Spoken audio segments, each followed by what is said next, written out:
Black Table here on the Black Star Network. My name is Greg Carr, your host, and this is our weekly hour devoted to topics of particular interest to people of African descent and to others fighting and working to build a better society. We're always excited here at the table when we introduce a new element. And you know, we have our regular HBCU Master Teachers Roundtable. We have our legal roundtable. We interview elders. We talk about folks who are writing some interesting scholarship. And today we are particularly excited. I think we're going to look back on this as a watershed moment in the history of the Black Star Network and the Black Table.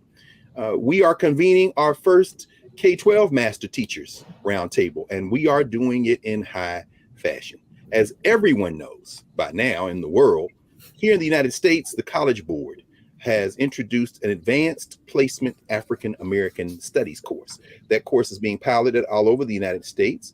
There are about 6 teachers, a little shy of 6, about 60 teachers who are teaching it all over the country. And I'm sure everybody has been following the controversies, the governors in Virginia and Florida, and talking about what is and isn't in the curriculum. And we thought we would sweep all that noise aside and go right to the master teachers who are convening that course so we can have a lesson today and hopefully going forward on the network, have them back a number of times to allow us to enter the classroom with them and talk about who is learning and what they're teaching and learning in the African American Studies course. Here with us today in our first Master Teachers Roundtable, anchored in the AP course, are 4 master teachers from Tulsa, Oklahoma. Brother Darren Williams, who is at the McLean High School for Science and Technology. From Houston, we have Sister Nelva Williamson, who is teaching at the Young Women's College Prep Academy. We have from Baton Rouge, we have Brother Emmett Lynn, who is teaching, of course, at the Baton Rouge Magnet High School. And finally, last but not least, from nearby St. Omar, we have Brother Malcolm Reed, who is teaching at St. Omar High School. And we are here to have this conversation with our master teachers. Welcome, sisters and brothers, to the Black Table. And thank you for taking a little bit of time. For those of you who are not, you can see the background for our teachers. They're in the middle of the school day. You know, those school days, K-12, are measured by seconds. So we ain't wasting no time. Welcome, y'all, to the Black Table. When we all last saw each other physically, of course, we were at the National Museum of African American History and Culture, where you were convened to celebrate the launch in February 2023, the formal launch of the final iteration of the AP African American Studies course. But of course, you've been teaching this course since you began to prepare for it last summer, and you've been teaching it the pilot from the beginning. So let's start. The convention might say ladies first. We're going to ask Nelva Williamson in Houston. How did you get involved in this? And then we'll kind of ask everybody that same question. And what's been your experience so far? Well, there was a symposium, a College Board symposium, a year ago, and my principal was there. The message came out that the course was going to be available. She immediately signed up the school, and it was all, the ball started rolling from there. So that's how we became involved here at Young Women's College Prep in Houston. Okay. How big is your school now? I remember you talking about that a little bit. We are a 6 through 12 campus, all girls, STEM focused, and we have approximately 500 students. And everybody's AP? Everybody's AP. When they get to high school, everyone is AP. We're AP for all school. Wow. Okay. Thank you. Brother Emmett, you are in Baton Rouge, and you kind of wear a couple of hats. You're not only at the high school, you're over at our beloved Southern University, Baton Rouge, as well, aren't you? Yes. Yes, I am. Yes. So I'm at Baton Rouge High, and I also am an adjunct professor for Southern University. And I got started with the AP African American program when my principal approached me 2 years ago. She asked me to start an African American history course here at the school, which we did. And we had started off with 16 students. And from that first group last year, when we offered the AP African American, we've grown to 60 students now in 2 sections at our school. So, and that's how I got started and got into the AP program with the African American studies. Thank you. And let's go to Malcolm, nearby St. Omar. Brother Malcolm, tell us a little bit about your experience, how you got involved in this, and where you are. All right. Well, my experience is a little bit different because I actually was not even at St. Amant High School at the beginning of last year. I was the head football coach at McKinley High School. I got to shout McKinley out because it's the oldest black school, oldest public school in the state of Louisiana, and I'm a graduate.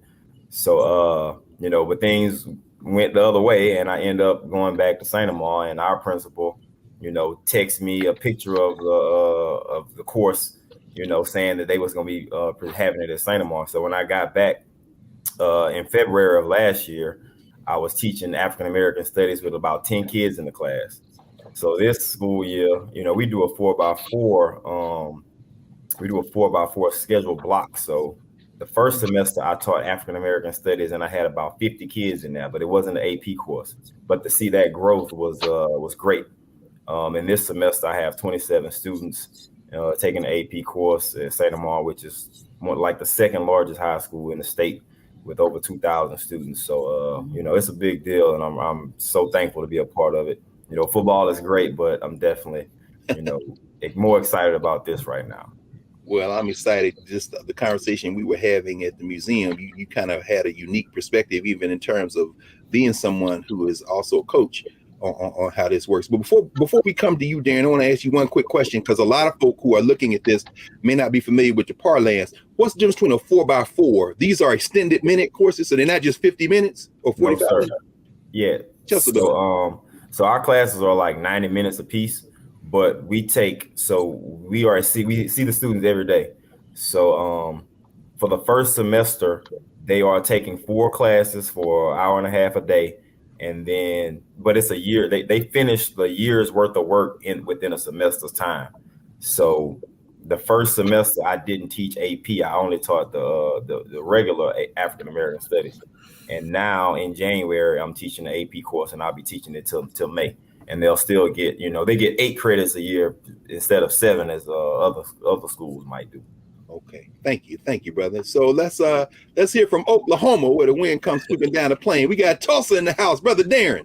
Talk to us, brother. Where are you, and how'd you get involved in this? Yes, sir. Again, McLean High School is where we are, and probably about this time last year, maybe a little later, my principal actually emailed me and kind of said that this is what's coming out, and talked about how important she thought it would be for our school. Interestingly, not just me. There are about 6 of us in our social studies department. She also emailed one of our other teachers, young teacher, Ms. Hall, and she said that one section would be what they wanted, but she wanted us to have 2 sections of it taught, and by 2 different teachers. And she lobbied hard with College Board to send both of us to be trained for AP, and she won. We both did get to teach it. And so just hearing about that, African American Studies was coming as an AP course to us, I was more excited about that because I was scheduled to be teaching African American Studies for this year, which I'm also teaching 3 sections of that. But to have AP, we were all in to have it, and so that's how we got involved. Okay, wonderful. Let's keep this going. We only have a couple of minutes left in this block, but I want to throw this to anyone who might want to lead out with it, and then we'll continue on the other side of the break. We know there's been a lot of stuff in the news, a lot of headlines about the College Board and the course and the curriculum. Myself, Dr. Josh Myers from Howard, we actually worked on the curriculum. That's before, I think, as they were recruiting you all. Yeah. But now all that's over and all that's passed. Was when you all came to Washington, D.C. to meet for the kind of group where y'all began to build out how you're going to write lesson plans, how you're going to teach and deal with the class. Was that the first time y'all got together? It is, yes. The first time the cohort of us did was there in DC. No contact or even announcement about who else will be coming. Just when we got there, we saw each other, we met each other. Okay. Mm-hmm. And it seems to me that, as we know as teachers, and this is the real blessing, again, thanks you all for taking time out of the day to come and talk with us. We know teachers bond. And it seems y'all got a very powerful network that's really independent of anything else going on. Can anybody talk a little bit about that bonding that you all had? And thank you, brother Malcolm. That's that Louisiana accent, Saint Amant. I mean, they say us Negroes up here in the north, but since I wanted to make that correction, Amant with a T. Tell us, Malcolm. I mean, what has this bond been like? Because that's what I got from you all. Y'all are a very tight cohort of folks. Oh, well, I appreciate that. But me and Emmett had already met last year, working, during our social studies teachers' professional development. So when we saw each other, it was like, what's up? BR in the house, what's happening? Right. So, and another guy, Lamont Simmons, he was from New Orleans. We was on the plane together. We didn't even know we was coming to the same spot. So that was crazy. But once we got there and we started sharing ideas, and it's just a community that teachers automatically have, and we bouncing ideas off each other, perspectives and different experiences. So it naturally, and obviously nothing brings you together more than an event, as significant as this. So we all kind of understood what we were facing and how important this work is going to be. So we naturally just connected on that. And, we all in this together. We got each other's back. If somebody needs something, we all one call away. And, that's the most beautiful part of the whole thing for me, is just having another network of teachers all over the country that I never really had access to. Yeah. Right. Listen, man, I appreciate that. And in fact, I think we all do. I know one thing, I can speak, I think, for everybody who's watching this, it's flat foot inspirational to see how you all work together and in your classroom. So we're going to come back in a moment after the break. We're going to come into the classrooms with you, if you'll allow us, and maybe help us understand what's going on in the classroom, some of the things that the students have gravitated toward, the things you found, what works, what you expect to work better as you continue to deliver this course. And we'll be back with that and more here at the Black Table with our K-12 Master Teacher Roundtable. This is our inaugural conversation with the teachers of the Advanced Placement African American Studies course offered by the College Board here in the U.S. Back in a moment at the Black Table.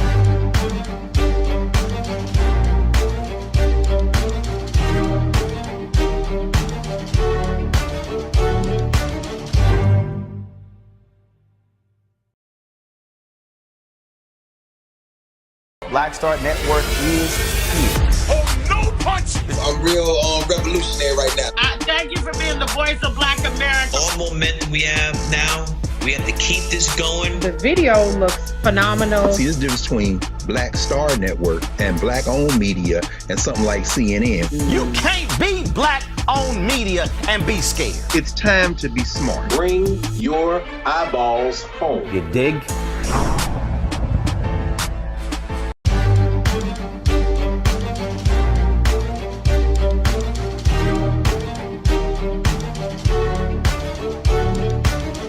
Welcome back to the Black Table. We're here with our Master Teachers Roundtable, talking about the Advanced Placement African American Studies course being offered here in its pilot form from 2022 and 23. And next year, that's going to be scaled up for even more folk. And soon this course will be coming to a school near you.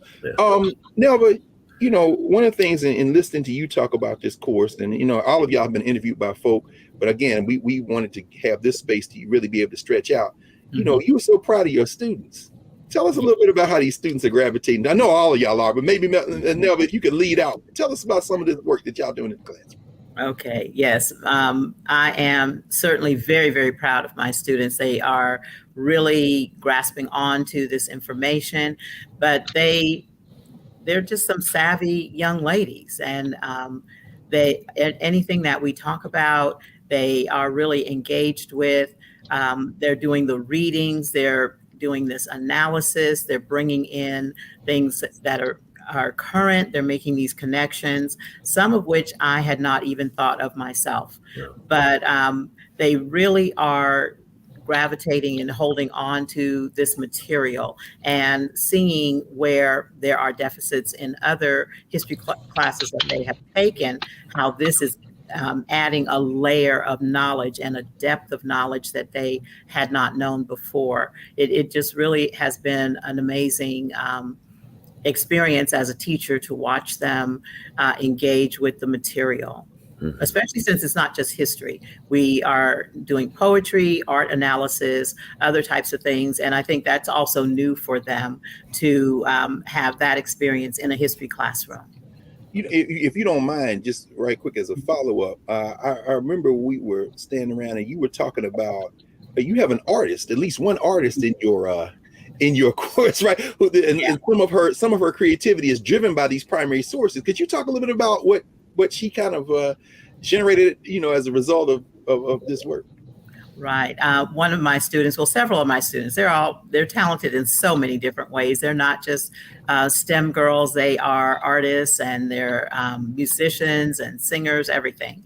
But when we were doing some work with primary sources for runaway slave ads, one of my students who, she sketches all the time, she started sketching. And as I was walking around, she was drawing from the description in the ad. She was drawing the person. So she was bringing life to this person who had run away, taken agency over themselves. And here she is in 2023, giving him life again by sketching him out. And I told her that she should really think about integrating that into her art portfolio for, her auditions for college. She's trying to become an architect. And that could be a way for her to display her love for history as well as her talent for drawing. And I mean, her sketches were really amazing. They reminded me of the sketches that the artist did of the Africans that were in the Amistad trial. That's how detailed they were, that she just drew on her memory of that. And yeah, I did share that with you because that was just something that was very organic in our classroom. But then it caused me to think, okay, hey, can we all kind of sketch this out, and have this reimagining and bring the people in these runaway slave ads to life. That's remarkable. In fact, I'm glad you said it because it absolutely is. For those who may not have been following this more closely, there are 4 units in the course, and it's driven by primary sources and source documents. And at the same time, we know, of course, like all advanced placement courses, there is a exam. I guess we're getting close to test season, but there's also a component where a student is encouraged to select their own topic for a final project that is part of their final grade. Because somebody walk us through the framework of the class and some of the things you've discovered along the way. Because a lot of people, they hear AP class, but most people not teachers, they don't understand the difference between maybe curriculum as it is outlined and then what you're doing in the classroom. So have I gotten it right?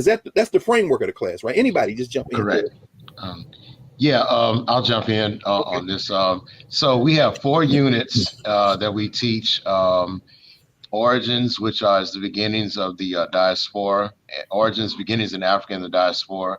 And then we go into slavery and resistance. And unit 2 ends at the Civil War. And then we pick up with the practice of freedom, which is post-Civil War going into, I would say, the 1940s or so. 1930s, and then we move into movements and debates, which will cover the civil rights movement and all the way to Afrofuturism. So the kids get to select a project of their choosing. We don't really have influence over that, so the kids totally up to the student what they want to research within the field. And the only thing we can really teach are the research. Is the research process. So we don't help them edit papers. They have to conduct this scholarship on their own. And it's been very interesting. My students, a lot of their topics, as we're starting to kind of explore that, they're selecting more modern topics. I'm seeing more of the topic titles anyway that are more modern, looking at prison and incarceration, looking at sociological issues in relations to redlining and different issues like that are facing that a lot of us are still facing today. Brother, Emmett, I'm glad that you said that, but I'm gonna find myself a little bit in disbelief because according to everything, there are topics that have been excluded and are no longer, and you can't even teach it. What are you talking about? What do you mean? They talking about the prison industrial complex and the carceral state? What? Wait a minute. Okay, this is a setup. And y'all jump in here and help us, because word on the street is that there are some topics that are off limits. Talk to us some more about, tell us about what y'all working on with these students. Yeah.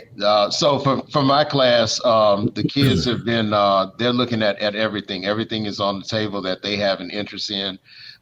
Some of the things that AP did in the P2 from P1, Pilot 1 was the original curriculum, and Pilot 2 is the new public curriculum that's been modified in some ways. But the topics that people felt were pulled out, such as intersectionality and even 40 Million Ways to Be Black by Henry Louis Gates, writings like that, those are still available in a repository that'll be on the AP website, which is a AP Classroom, which is like a Blackboard site for kids who are taking the course. So if a student wants to research that, AP is standing by its commitment to academic freedom, and students are allowed to research those topics. And it's a totally student-driven project.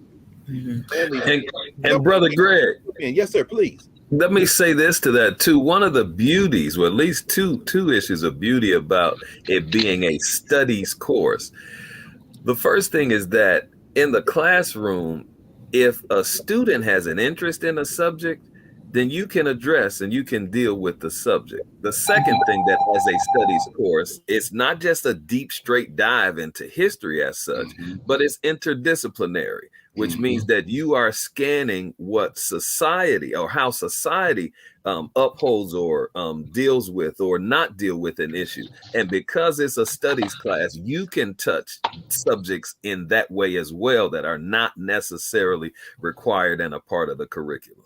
And thank you. And we're going to come up on a break in the next couple of minutes. But I want to ask you all, just listening to you talk about what the students have gravitated toward, have you found topics? And I know, Malcolm, you're doing the block roster, so you're doing the whole thing in a semester. But I assume everybody else is doing fall and spring. You're in part 2, right? So, I mean, that's correct. Are there topics that you said, man, these students are really, they want to let this go? I could say a couple things, like pretty much everything that we've discussed has been like a light. I could see light bulbs going off all over the classroom every day. Yeah. And so many hands are being raised, and so many students are like building their responses off of each other. Like, it's really like so beautiful a thing for me to be able to step back, because I taught African American studies as a studies class at McKinley High for years. And it was, the demographic was different, and those kids had a little bit more familiarity with what we were discussing. With at my school that I'm at now, it's a little different. So I'm seeing them really own, and of course, it's being an AP course, these students are high level thinkers already, and they used to this kind of situation. So seeing them like just total buy-in across the board, every student in the class is involved and active. We did a lot of work on our research projects, because I had the class right before I came on. So I was listening to them discuss and kind of helping them with the writing process, and they sharing their research proposals with me, and I'm listening to them have all the same conversations everyone else is talking about. Like, they are so excited about being able to do this research and being able to like find something that they are passionate about in this area of study. And they want it. So at the end of the day, they choose it. They chose to sign up for the class. They chose whatever they wanted to research, and that is nothing more valuable for education than ownership. So that's what I appreciate the most. All right. Well, we're going to thank you, Malcolm. We're going to come back after the break. We're going to continue this conversation. And before we go to break, I do want to say, and I think this is on behalf of everybody watching as well, please, all of you all, tell your young people we are cheering them on. Because I'm sure people watching this like, oh man, I wish I could go in this classroom, which I think we're going to talk about when we come back around the break, like what you see going forward. So we're back here in a moment here at the Black Table with our Master Teachers Roundtable, and we're discussing the Advanced Placement African American Studies course offered by the College Board and taught by the folk who are having the conversation today. Back in a moment here at the Black Table.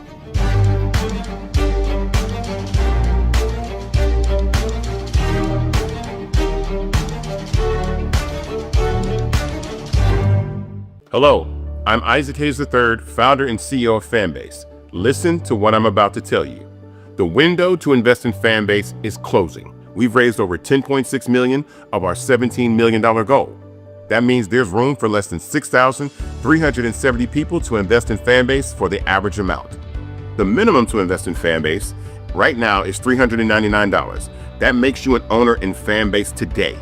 Go to startengine.com/fanbase to invest. Why? Because current social apps have taken advantage of users for far too long, with content suppression, shadow banning, harmful racist content, and no real tools for monetization and equity. Fanbase has over 1.4 million users and counting, allowing anyone to reach all their following and monetize their content from day one.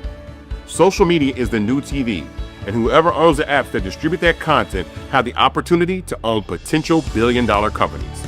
While big platforms with uncertain futures are failing to serve their users, Fanbase is stepping up to fill the gap. Don't wait until it's too late. Invest now, invest for yourself and your future. Go to startengine.com/fanbase and own the next generation of social media.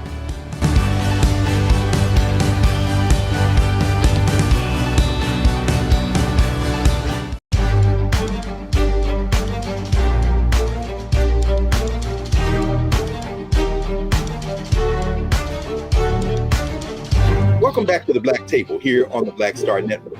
Don't forget to support the Black Star Network. Download the app. You can join the Bring the Funk fan club. And we want to make sure that you all support this network, because the conversation we're having today, you haven't heard it anywhere else, and you're not going to hear it anywhere else. And you're going to hear more of that, more and more. So remember to support the Black Star Network. We're back with our Master Teachers Roundtable with 4 of the teachers who are teaching the Advanced Placement AP course. When we left, Malcolm, you had kind of given us some insight in terms of how the students are congealing around this course. You know, one thing was in my mind, and listening to you all talk from last summer to now, you know, how, you know, a lot of people, I never took an AP course. I don't know if any of you all did, but No, right, you know, did not. but Nelly ain't shake her head. She took the AP courses, right? Her and Emmy took it. Look, yeah, I am a graduate of ISS though, so I can say in school suspension. But do you think, and then of course in your case, you got all AP students, you got the young sisters there. Yes. Give us a sense of the demographics of who's in your classroom. And while we're talking about that, let us know, do you think there are going to be some students who've never taken an AP course in their life who are saying now, talking to their friends, oh, I want to take this course? Any thoughts about either of those two things? What's the makeup of your classroom? And do you think this is going to bust out beyond the traditional AP students, so to speak? Well, I will tell you that the makeup of my classroom, we are actually a majority minority campus. So majority of our students are African American and Hispanic, and a small portion of our students are Caucasian. So, you know, this is some history that they know, but not a lot that they know. One thing that I do want to point out is, you know, there's all this talk about taking intersectionality out of the course. Yes, ma'am. We're a girls' school. We live in the intersection of being in young people of color, in the case of my students, and also women. So there's always this discussion that I have with them. It's just organic. It's not anything that's forced as to how to navigate this history or how to understand this history through the eyes of a woman of color. So that you don't have to teach that, it's just there. And I think that a lot of misunderstanding comes from the fact that there are things that are going to come out in the course that seem to be those forbidden topics, but they just come up kind of naturally. It's not as if we have to teach that. You have to understand this is a national course. We want it to be able to be taught to everyone, and we don't want any state to be able to say, aha, that's why we don't want to have that course and prevent our students from having it. It's just something that grows out of it. But with our demographic here, it's just something that's natural. I have 6th grade parents, when they take the tour of our school and they happen to come by my class, and you know, our ambassadors are saying, well, this is Mrs. Williamson. She teaches all these AP courses, and she's piloting AP African American Studies. They're like, oh, can I sign my child up for that? No, ma'am, I'm sorry. She's in 6th grade. She has to be in 10, 11, and 12. So, there is this this thought of looking forward. There are students who are in 6th grade who are looking forward to taking this course because we have that interest.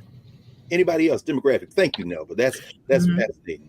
Demographically for us, which is very interesting to me, my class is majority African American, but only slightly. There are just about as many Hispanic, Latino American children in my class. I have a significant portion, probably like about four, Asian Pacific Islander students. And I have white students in my class too. And to connect this to the discussion just a moment ago about the things that my students gravitate to the two subjects that have really riveted my class has been on breeding farms. We talked about enslavement and the breeding farms. And when we've talked about lynching. And what has been a marvel to me to understand, my Hispanic students and white students are the ones that were the most drawn into those subjects.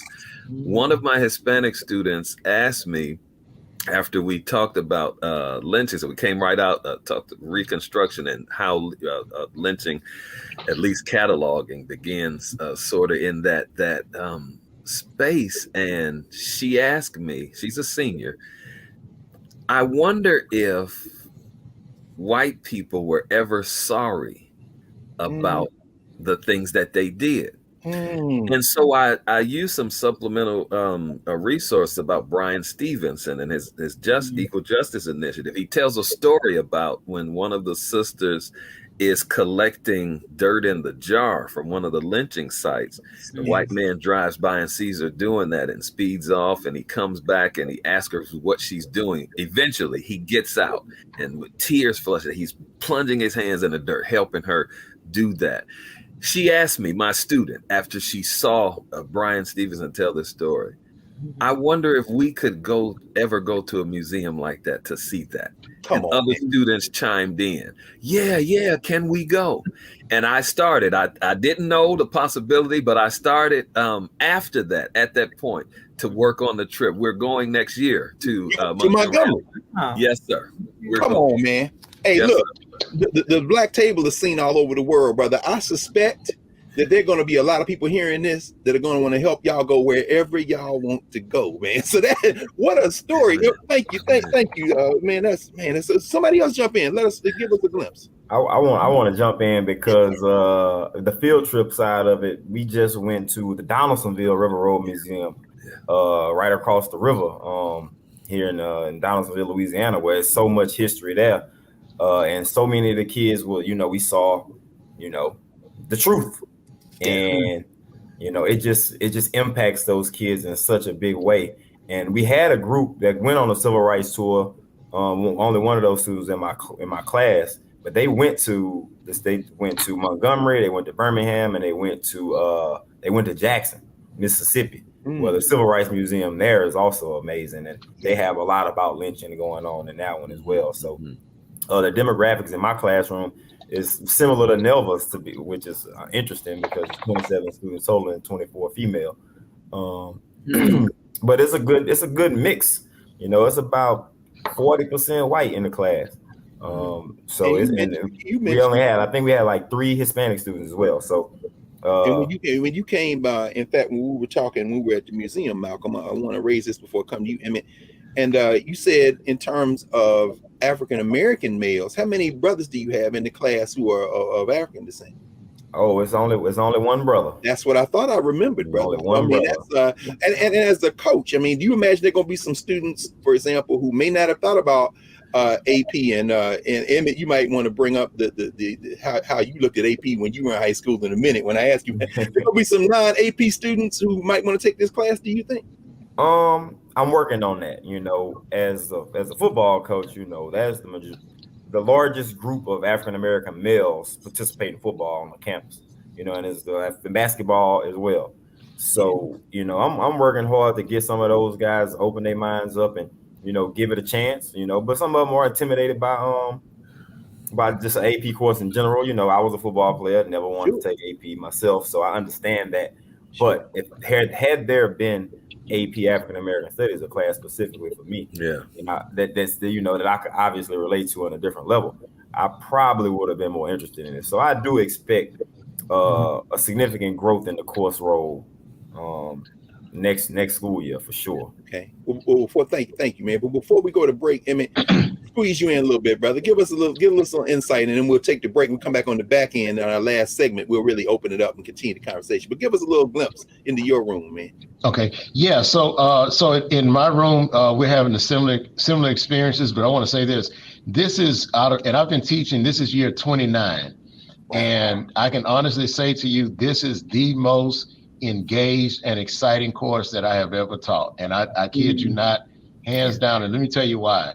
So I tell people we have original jurisdiction with many of these stories because many of the kids will hear for the first time from us. They will hear people's names for the first time from us. They will hear about events from us for the first time. And so I don't take that lightly. And the kids, though, they really want to know all of these things. In our city, one of the typical dividing lines has been a place called Florida Boulevard, where you can separate pretty much socioeconomic status, race, and everything. And our school is right near that street. And many of the kids have basic questions because they want to know, why do certain people live on this part of town or in this part of town and others live on this end? And why is the level of economic activity here like that? And so I always refer them back to the stuff we're studying because the answers are in everything we're studying. And I have seen, as Malcolm said, light bulbs going off daily in my class, kids so engaged. And the real, to me, tribute was when we had parents' night. Parents came up here to see, sit in and walk their kids' schedule. And the number of parents who, number one, reached out and said, is there anything we can do to help you with what you're doing? And number two, they said, we are loving the conversations we're having at home at our dinner table about what you're doing in this class. And we want to come up here. Some of the people wanted to actually leave work to come and sit in the class to be with us. And I've invited them. There are so many people reaching out that want to be a part of what's going on with this. So it's so dynamic. And but my kids, the makeup of my classroom is predominantly female. I have about, out of 60 students, I think 5 young men, 5 young brothers in the course, and it is I do have about 20% white, Asian, Middle Eastern, but the majority Black females, and so it's really a good course. I really have a good group of kids, and they have pushed me in ways that that I didn't even think that would happen. But this has been exciting, so I'm glad to be a part of this. Man, I think we're all glad you all are. In fact, we're going to take our break. Thank you. And when we come back, we're going to spend our final block kind of exploring any direction our master teachers want to take us in as we continue to have this conversation around the advanced placement course. Our first convening of our master teachers Black Table segment with our K-12 teachers, particularly our high school teachers, some of the best in the business. So we'll be back here in a moment here at the Black Table on the Black Star Network.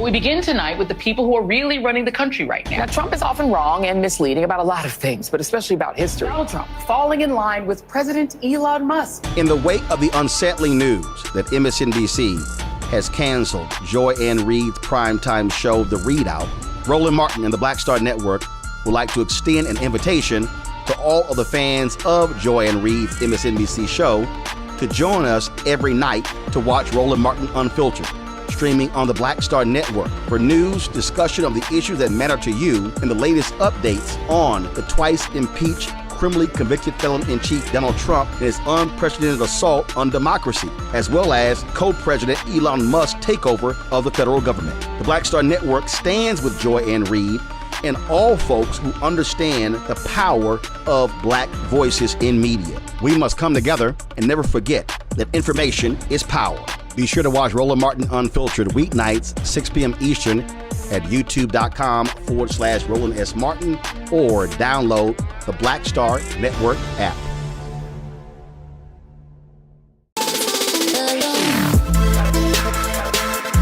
Hey y'all, welcome to The Other Side of Change, only on the Black Star Network and hosted by myself, Bria Baker, and my good sis, Jamira Burley. We are just two millennial women tackling everything at the intersection of politics, gender, and pop culture. And we don't just settle for commentary. This is about solution-driven dialogue to get us to the world as it could be and not just as it is. Watch us on the Black Star Network, so tune in to The Other Side of Change.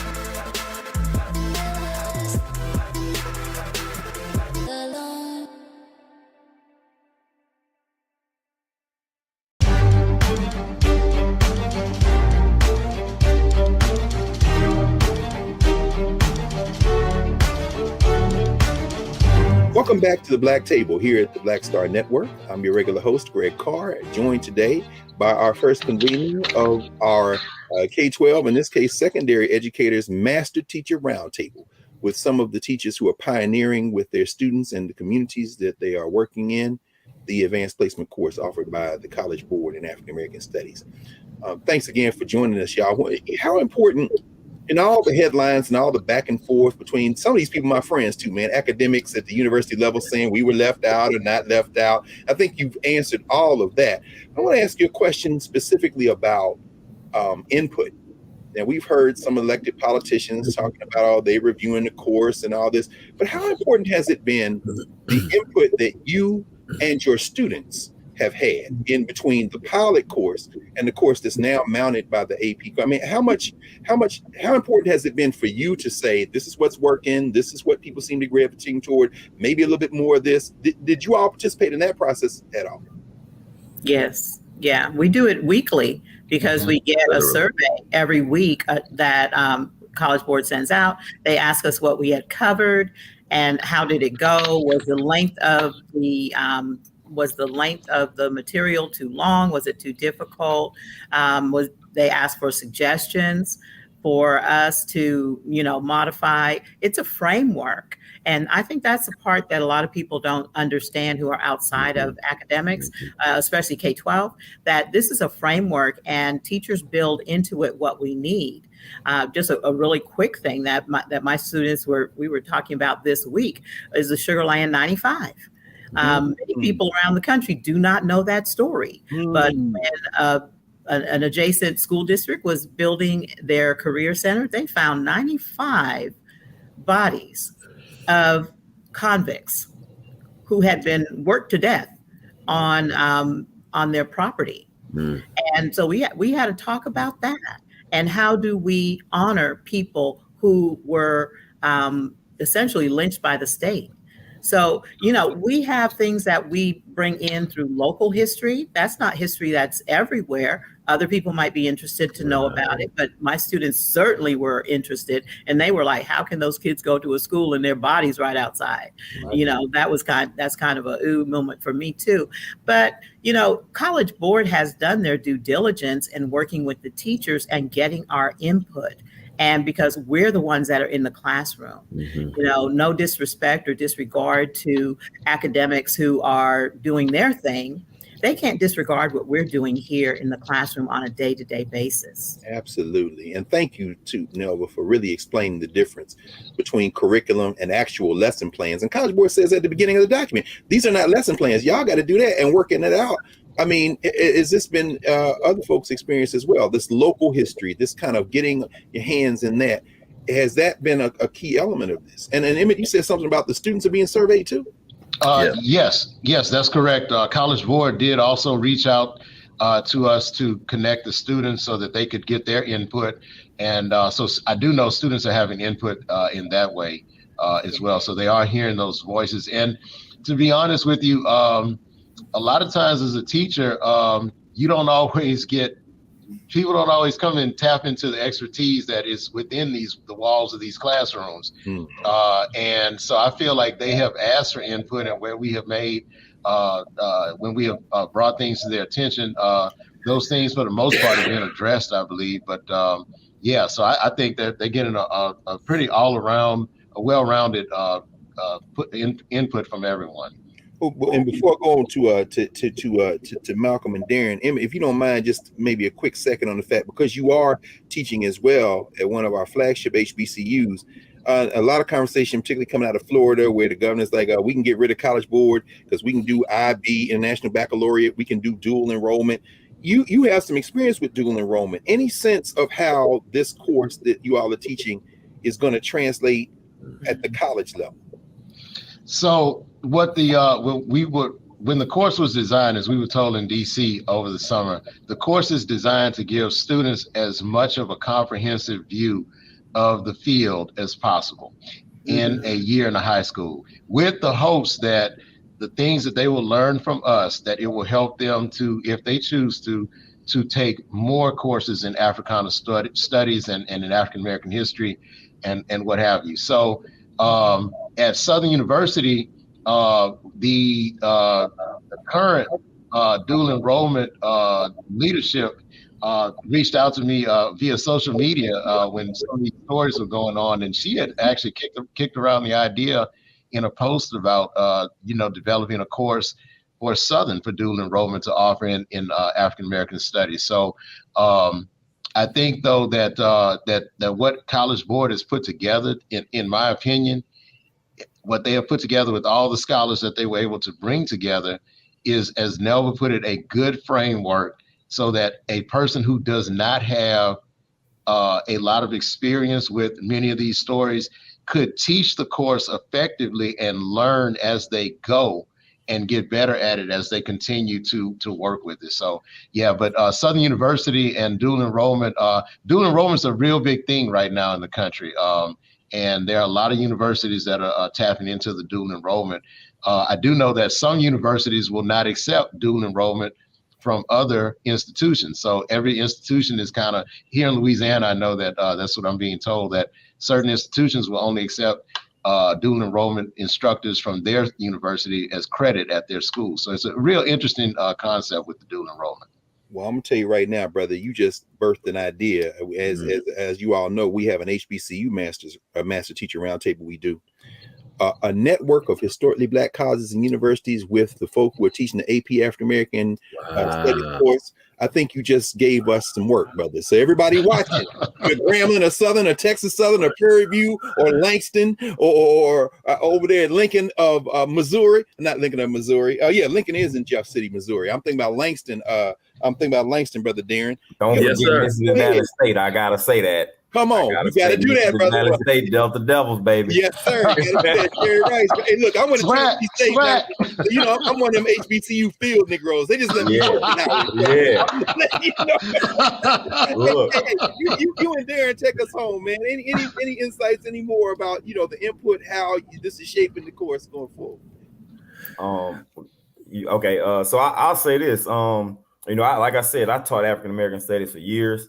And I had kind of, borrowed sources from all over the place. And when I got to DC, and they could probably remember me saying it over and over again, like, I've been just making this thing up from scratch the whole time. So like now I have a framework to work from myself. And it was very validating to me because a lot of the information that wasn't in there, that I had already been teaching is in the framework. So I was like, boom, I already got something for each one of these. I could start sharing some of these sources with some of my peers and everything. So as far as that goes, it made a lot of sense to me, and College Board did a great job of putting this framework together as far as I'm concerned. Absolutely. As far as what our input and them listening to us and making adjustments based off the feedback, I think they've done a good job as far as that goes as well. Everybody not going to agree, and at the end of the day, like, it's what the kids gonna want at the end of the day. Like, that's the most important. Like, we are in the business of servicing young men and women. So if they are good, most importantly, then I think then that's great. But I've learned a lot, you know, like Emmett said, we get to teach as we go, and some of the things I hadn't been introduced to yet. So learning more about the creation of Black studies in general, I learned that Mississippi Valley held the largest boycott of every school in the country. Yes, and I went there and I didn't know that. Yes. So what that has done for me is open my eyes in so many different ways, and I get to share that with my students and talk about local history. Baton Rouge bus boycott in 1953, which helped to influence Montgomery. You know, those things that happen right here that our students don't really know about. Now we get to discuss it, you know, and they get to ask questions about it. They get to do research projects about it if they want to. It's just a beautiful thing, if you ask me. It's beautiful. Right. And listen, shout out to Brandy Waters and all the folk at College Board who have been diligent in this work. And it's just a blessing to know that you all are in this really, and I'm saying from the ground up, the only reason there is a space like this is because of the work that you all are doing, you and the students and their families. So Darren, if you there are going to be a lot of young people who are watching this, not just young people, they're going to be teachers all over the country who are going to want to teach this. What anything you want to say to teachers who are saying, wow, looking at this, I really would like to get involved in this. You know, what does it take to make an excellent master teacher of this AP course? I think let me say these two things first to that in terms of shaping the future with it, I think number one, this is a step towards bringing American educational system educational justice. And I say that because there have been AP classes for so long on all kinds of subjects but to be raising African-American studies to that level to offer it as AP is doing some sense of educational justice. The second thing I'm going to say to is your mentor, Greg, says this, that African history, African-American studies, to be teaching it and bringing it to the forefront is to return it to the respectful column of history. Come on, brother. So I think better quote John Henry Clark. Yes, indeed. Yes, indeed. That is shaping what the future of this is. But to be, I think, a good teacher in this regard, I think you really got to be committed and to that idea of what justice is, because with the pressure that is coming onto a course like this, a lot of the country doesn't even want to hear about African-American studies. A lot of them don't even want to know about African-American people, but the teacher who's going to teach it has to be committed to knowing what they're doing, knowing what they're talking about, and standing firm, standing strong.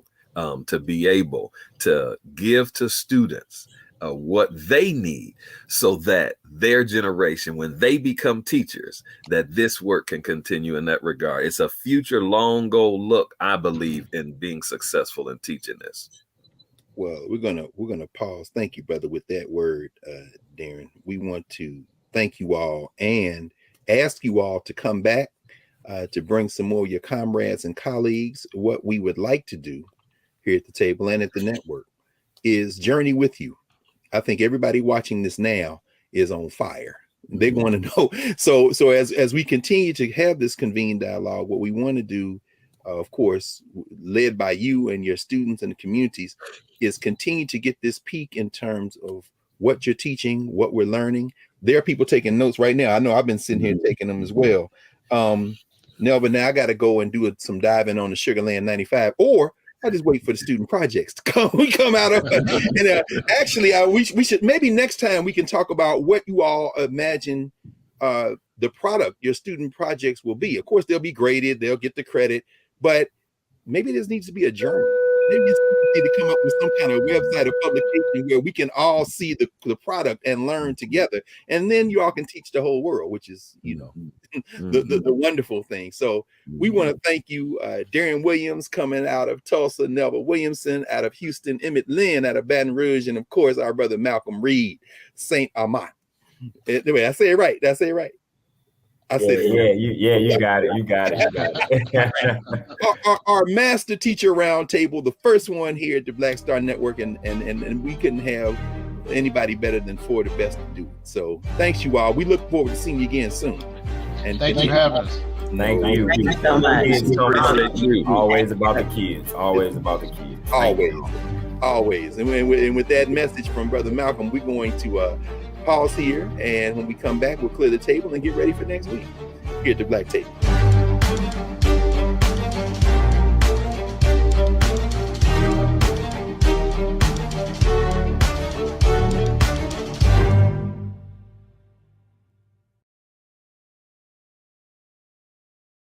Hatred on the streets, a horrific scene, a white nationalist rally that descended into deadly violence.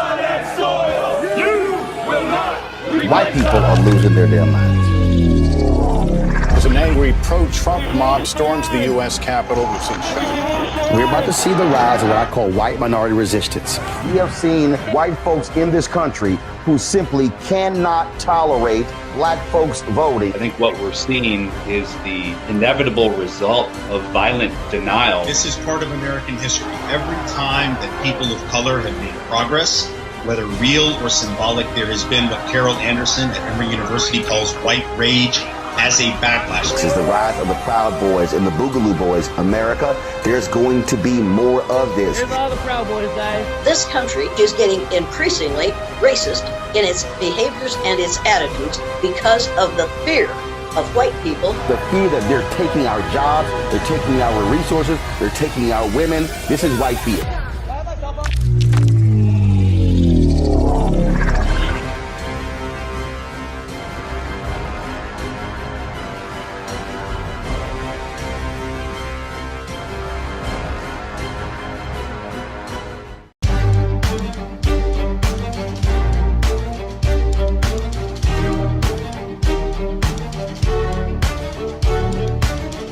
Welcome back to the Black Table here on the Black Star Network. We have had our inaugural Master Teachers Roundtable with our educators who are teaching the Advanced Placement African American Studies course.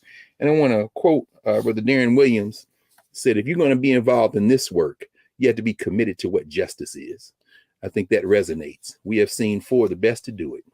We've heard them talk a little bit about their students, a little bit about how they've contributed to shaping this class. We've heard a little bit about the communities that they're doing this work in. And most importantly, we are all learning through them and their students and the communities they're in, the lessons that we can learn about how to create a better world. And at the end of the day, that's what it's all about. So join us next week here at the Black Table, and everybody stay safe, and we'll see you in a week.